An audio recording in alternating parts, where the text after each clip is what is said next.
नौनिहालों बच्चों जिनके हाथ में भारत का भविष्य है, आपको मैं 66वें वर्षगांठ की बधाई देता हूँ। आपका जो स्वतंत्र हुआ भारत 1947 में 66वां वर्षगांठ है, उसके लिए आप सबको बधाई देता हूँ। ये आज आप लोग सब यहाँ इकट्ठे हुए हैं, हम मनाने के लिए। जो हमें याद आता है 1947 जब हम 5वीं क्लास में पढ़ते थे, तो कहाँ कहाँ हम लोग अपने स्कूल में, दूसरे स्कूल में, कितने स्कूल में जाके मिठाई खाया था, कितनी खुशी मनाई थी, वो अभी तक हम भूल नहीं सकते। तो लेकिन उसके बाद हम लोगों ने काफी आगे बढ़ाया, अपने को बढ़ाया है, देश आगे बढ़ा है, ऐसा नहीं कि नहीं बढ़ा है। भले हमको बोलते हैं राजनीतिक आजादी 1947 में मिली, लेकिन उसके बाद हम काफी तरक्की किए हैं, काफी तरह की तकलीफें भी आई हमको। ऐसा नहीं है कि तकलीफ, रास्ता हम चलते हैं तो बहुत तकलीफ आती है, जिंदगी गुजारते हैं तब भी। तो उसी तरह से हमारे 66 साल के 65 साल की जिंदगी में तकलीफें भी बहुत आई है, बहुत तरह के। और आजकल दुनिया का प्रभाव भी हम पर बहुत पड़ा है। जो हम पहले जगत गुरु गिरने जाते थे, हमें अपने आत्मबल के माध्यम से, अपने सांस्कृतिक धरोहर के माध्यम से जगत गुरु थे। हम पश्चिमी सभ्यता के फेरे में पढ़कर उनकी हम कॉपी करने लगे।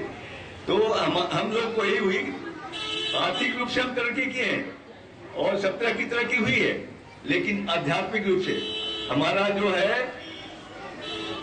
क्या हुआ है, कनेक्टर हमारा जो है जीवन गुजारने का तरीका सब हम दूसरे की कॉपी किए, उसका असर हम पर हुआ है।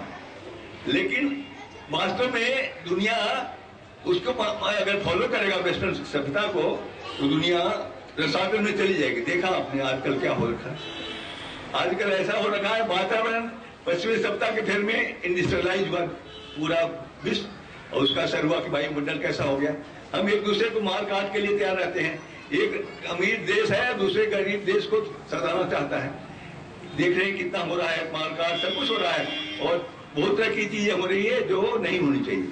लेकिन हमारा इसी बीच में, हमारे बीच ऐसे एक आए मसीहा जो कहा नहीं, दुनिया अच्छे रास्ते पर चलेगी, दुनिया अच्छे रास्ते में खराब नहीं हो पाएगी। और दुनिया हम कौन थे, हमारे परम पूज्य गुरुदेव जो भी कहे, अवतार थे या जो भी थे, दुनिया जान जाएगी बाद में। लेकिन उन्होंने जो किया, जो बीज बोए हैं परिवर्तन के, वो सारी दुनिया में 10, 20, 25 साल के अंदर बहुत कुछ फलीभूत होगा। और दुनिया अच्छे रास्ते पर चलने पर अभी हम दिखाई दे रहा है, हम लोग को अच्छे रास्ते पर चल रही है। तो भारत का जो भविष्य है बहुत ही उज्जवल है। जो हम पहले थे जगत गुरु थे, फिर जगत गुरु बनने वाला है। लेकिन उसमें क्या है, हम लोग का सबका अपने दिल जान से सहयोग देना पड़ेगा। ये नहीं कि हम दूसरे को तो चाहते हैं कि परिवर्तन हो जाए और हम नहीं परिवर्तित होते।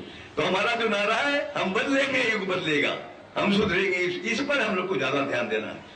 हम ठीक है, दुनिया इस पे हम लाना चाहते हैं कि पृथ्वी पर स्वर्ग का अवतरण करना चाहते हैं, मनुष्य में देवत्व का जागरण करना चाहते हैं, लेकिन कैसे, जब अपने को बदलेंगे तब ना।